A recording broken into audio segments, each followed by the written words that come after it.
Yo, it's Ced. Real Talk Fridays. New thing we're going to be doing over here. Talking about what's on my mind, what's been rummaging in my brain throughout the week. I tend to be a ruminator, if you don't know what I mean by that. Somebody that really thinks a lot. I spend a lot of time in my head. So I was like, you know what? Let's do a series weekly.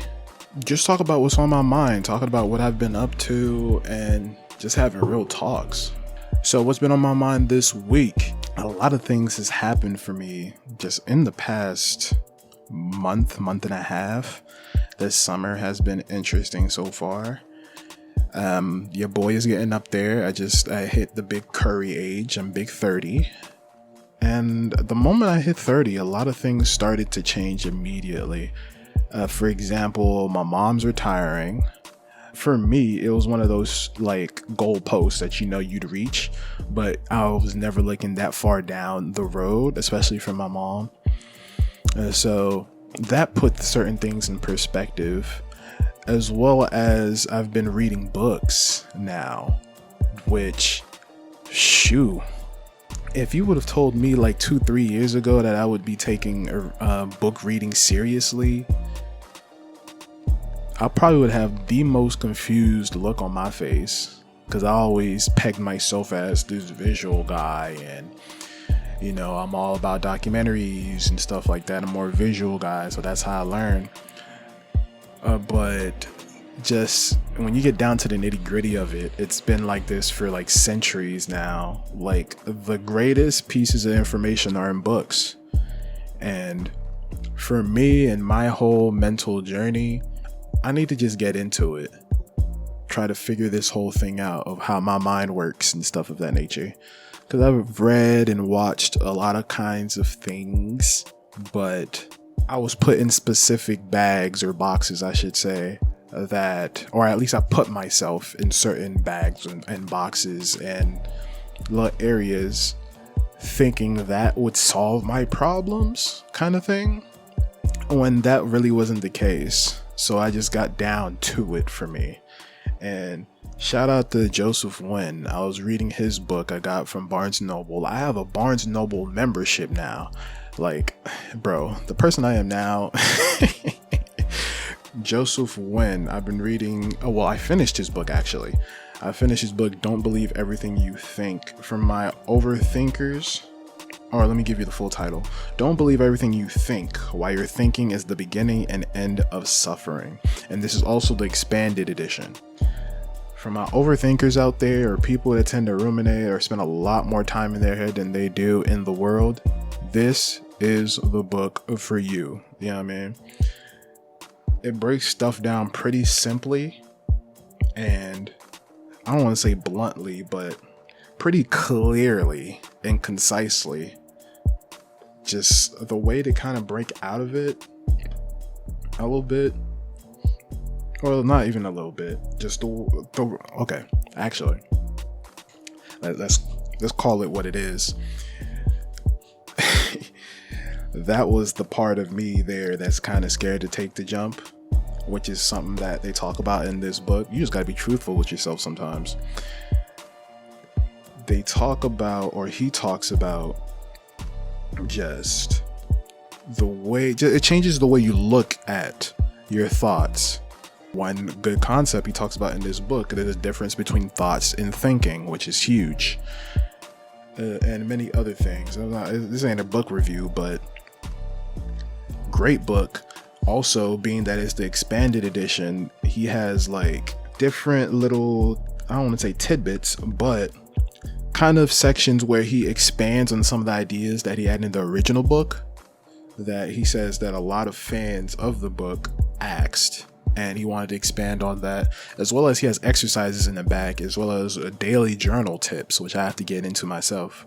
I recommend it for my overthinkers out there, or for the people that can find themselves in their head.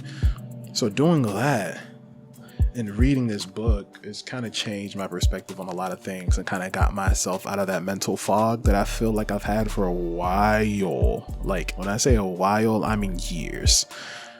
Like, I've never really shaken that mental fog, which is kind of stifled what we do here as you see you're on the YouTube channel. Even the stuff that you see in the background, which we'll get to in a sec, it's slowed down everything because I'm too busy being in my mind, as well as waiting to be perfect, man. You can't be perfect no matter how many times that you fight it, just going out there and not making a mistake or whatever. You can never be perfect. You just got to create honestly. That's the big thing. I've been learning that too. Just approaching everything honestly. You're not gonna know everything. You're not gonna be prepared for everything. God ain't gonna give you all the answers when you want them. You just gotta go into whatever it is that you want to do or have to do honestly and make do with what you got. And when you actually go out there and do that, 9 times out of 10, you figure out that what you got is enough or more than enough. And that one other time, you'll realize that your brain is way more capable of doing things than you gave it credit for, you know? Like, for example, right before this recording, I just came back from a 2-mile walk. Like, I did a power walk, I guess you can say. They say a brisk walk is how you really get your benefits, your health benefits and stuff. You can't really regular walk, which out here in New York, we all brisk walk anyway. That's our default walk. So I just knocked out 2 miles. I didn't even have the plan to do 2 miles, really. I was like, let's see how far a mile is and then walk there. And then realized that I knocked it out in like 15 minutes. I think it was like a 15-minute walk to get to a mile. And then walking back, obviously you get an extra mile. So now 2 miles knocked out in about I was like 35 minutes, which to me is pretty quick. I know people from other areas who tend to drive everywhere, that might be a lot for some people, but 35 minutes, a 2-mile walk, that's crazy. Now I'm working to see if I can get that time down. You know, see if I can get that 35-ish minutes down to 30 and then maybe to 25 or stuff like that. And I've thought about also just mixing it up as well. Maybe taking a jog halfway and then walking back, or taking the brisk walk up and then jogging back, doing different little variations that way.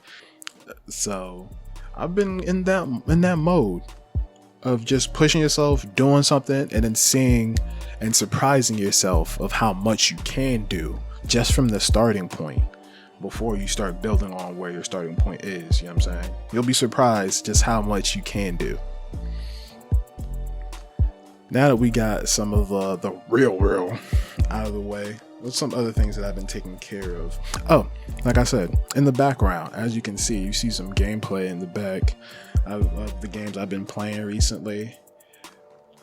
Metaphor, me getting into Metaphor as late as I did is a crime, but I was too busy being in my mind of, saving things for the perfect playthrough. Once again, mentalize. But I just decided to hop into it for myself, and man, I'm definitely enjoying the story, the style, the presentation. Atlas is the king of presentation when it comes to these RPGs, man. I fell in love with Persona 5. Persona 5 is one of my top games of all time. I'd say top 5. I'd have to really think about what my top 5 is, but I know it's up there. Right there with Smash Bros. I grew up on Smash Bros, so Smash Bros is up there for me as well. Great game. I'm loving it. We're gonna see where it goes. I've also been playing... What else have I been playing? Oh, I've been playing some South of Midnight as well. Nice, cool linear game. It's not that often that you get not only a black leading character, but a black queen leading character, which I've already seen some moments in that game off the dialogue where it's that is a black queen. You know what I'm saying? Just some of the mannerisms, the way you react to certain things and stuff of that nature. I think they got that down pack, at least in the beginning of the game so far. I think I finished the first 4 chapters so far. I think I'm on chapter 4 right now, actually. So I'll be excited to play through that game. Sometimes you don't need a super extra long game that just keeps you in the loop of it for years to come. You know what I'm saying? Sometimes it's just a nice finite experience, and because you love that experience so much, you end up playing it over and over and over again. The industry don't got that no more, man. They really don't, or at least it doesn't feel like they do. But I feel like the indies got that down packed now. Shout out to the indie games out there. Indie games are taking over the world, as they should. These AAAs is wildin'. Oh man. I've also been playing Rematch. For the people that's been popping up to my spontaneous streams here and there, you've seen a little bit of it. Man, I don't know what it is. Well, I know what it is. I'm an advocate for just arcadey games, just having fun in games. Not everything has to be an esport. Not everything has to be super crazy competitive, even though there's a level of that in Rematch, don't get me wrong. But at least for me personally, as compared to like a simulation game like they have with FIFA, or what's it called now?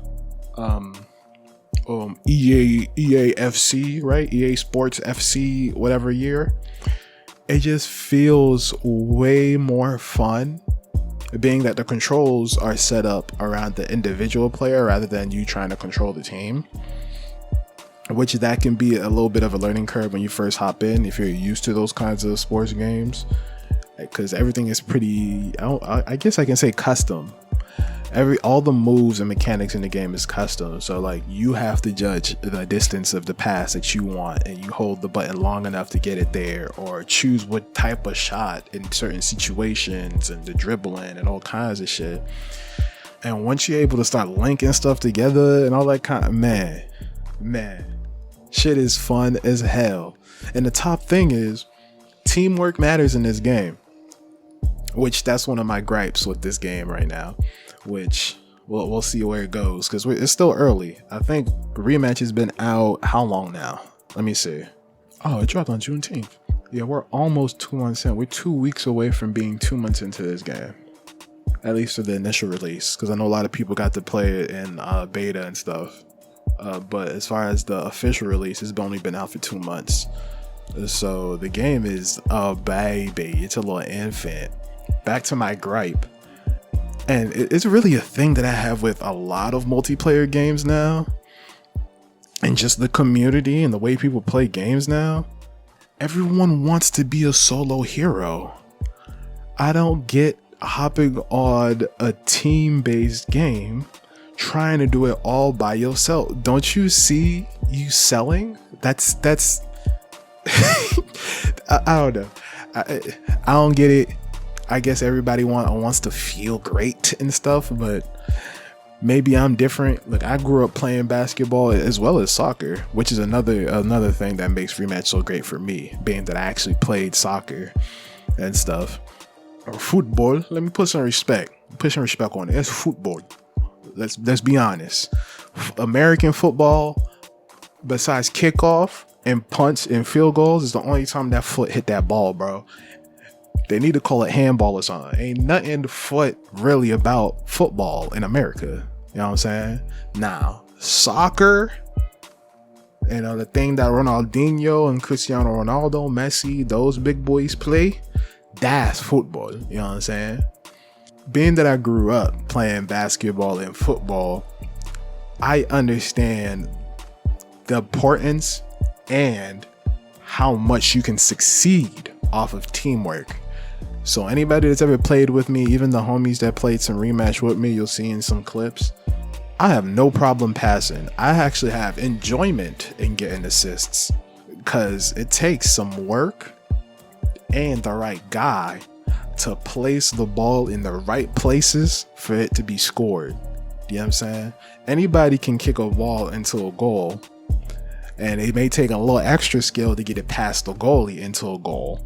But it's another thing to have a whole nother team in front of you, and to be able to orchestrate around and through that team to get the ball in the right place for somebody to score. And then on top of that, I'm putting y'all on game. Once you start to set up teammates they start to organically set you up. Come on, man. Y'all not listening. I don't think y'all listening. Let me take a sip of my tea. If you set up others for success, they want to give that success to you as well. All right, I'm putting y'all on game. Don't say I ain't tell y'all. But you can see a big difference on Rematch when it's 3 randoms, just everyone wanting to be the leading scorer, rather compared to a team that are flowing and playing with each other. Because another thing people don't notice is when the team is playing together, everybody ends up scoring because you put yourself in situations that'll set up this one person. Defense will focus on that person. That person can start to set up your other people. And now the other team don't know who to guard because everyone's capable of scoring. So now you're scared to look at either or because everyone's a threat. Sports psychology. Let me know how y'all feel about multiplayer games so far in some of these communities, because it's kind of the same way across the board. Like what I just said applies to games like Marvel Rivals, Overwatch, Apex, the list goes on. Play with your team, man. Play with your team. It makes life better for everybody. Back to Rematch. Game is super fun. The fact that that's pretty much the system is as deep as it is. Like you have 2 different types of ways of passing it. Obviously you got ground passes, air passes. You can use your goal kick as a pass too, sends that farther. It's a lot. It's so deep, y'all. It's so deep. It's kind of one of those we'll give you the tools and let you create type of thing. And so shout out to Slow Clap for creating such a great game. And who would have thought Slow Clap would have been the one to come out with this game? Because if you do not know, Slow Clap is the same developer that brought us Sifu. Drastically different game. So shout out to the people over there. Y'all made a great game. I'm enjoying it. I'm enjoying Rematch so much to the fact that it got me back into football, bro. It got me back into football. I've been watching football documentaries on YouTube, like shout out to Number 9, Daily Dose of Football. What else? Footy Heaven is another one I've been seeing here and there. Been watching documentaries, learning about some of the players that I always knew, but because I wasn't as deep into football as maybe I wanted to back in the day when I was a kid. Because when I was a teen, I was playing both sports, but by the time I started to get into like 7th to 8th grade, going into high school, I started to lean more into basketball, and that's where I pretty much spent most of my life. But I don't know what it is, man. Something about Rematch, it just triggered it for me, man. Because a part of me also wanted to be a footballer too, you know what I'm saying?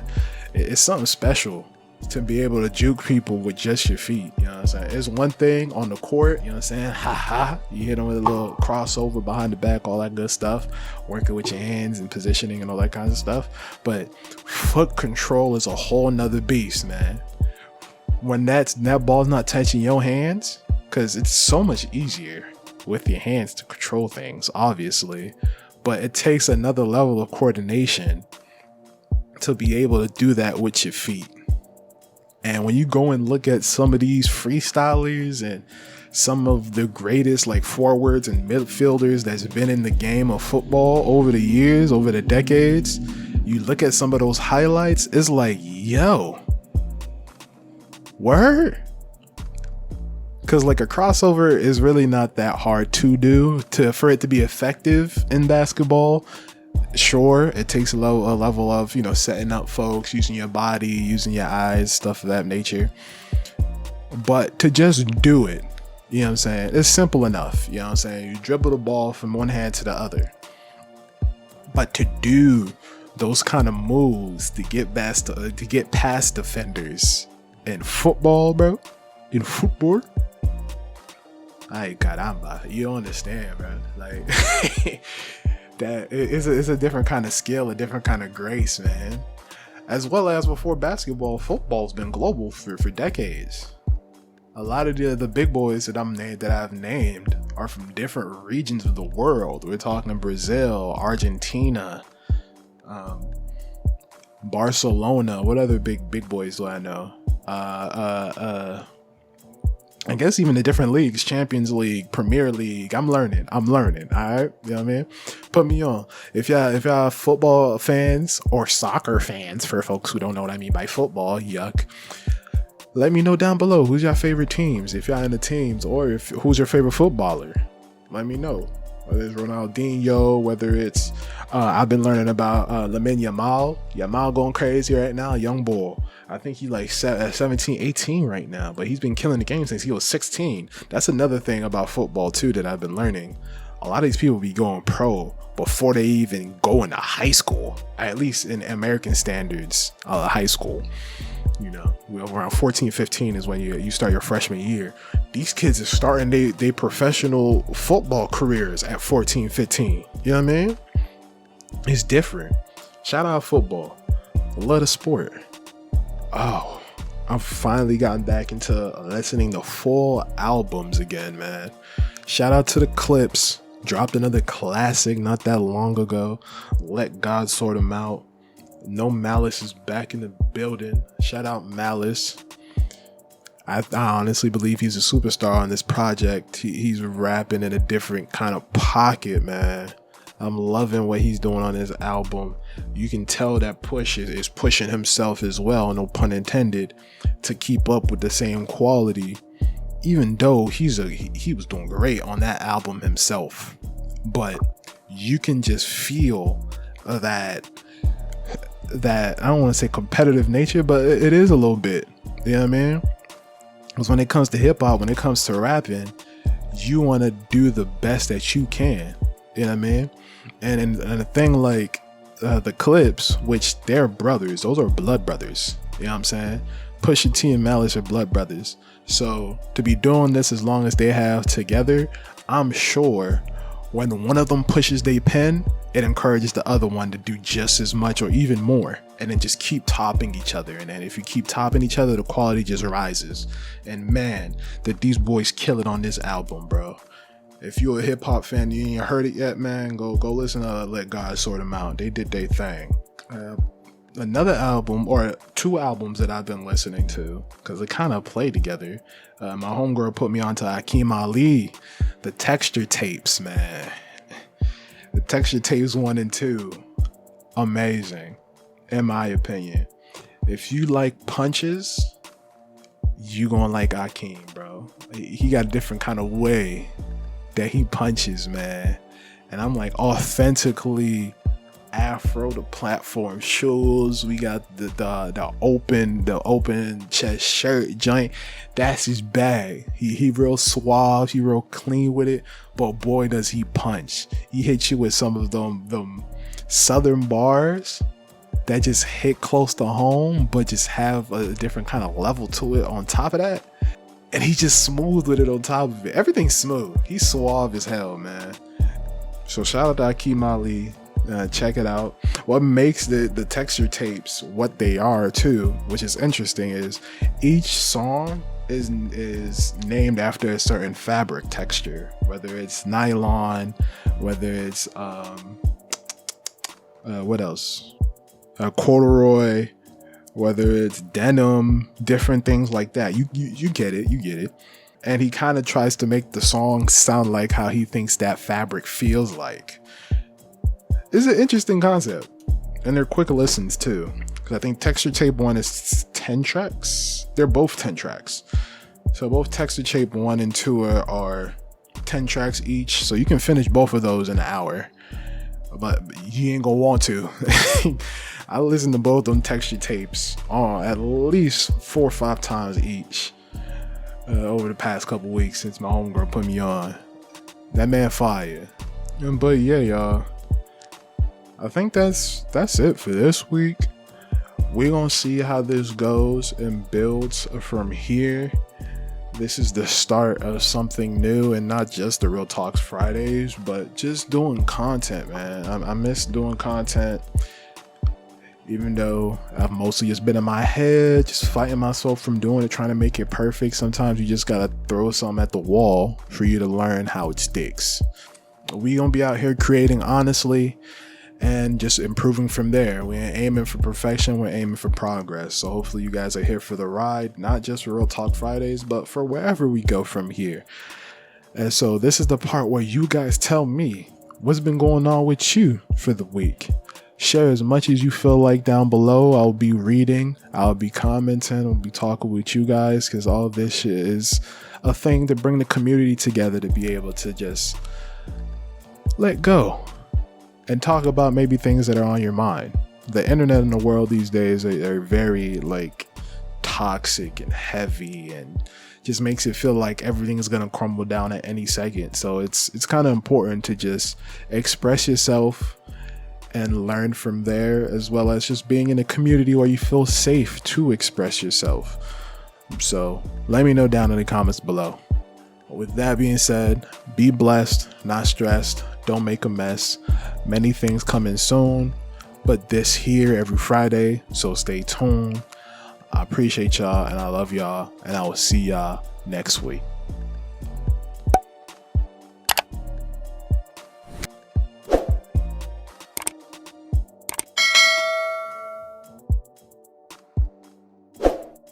Arrivederci.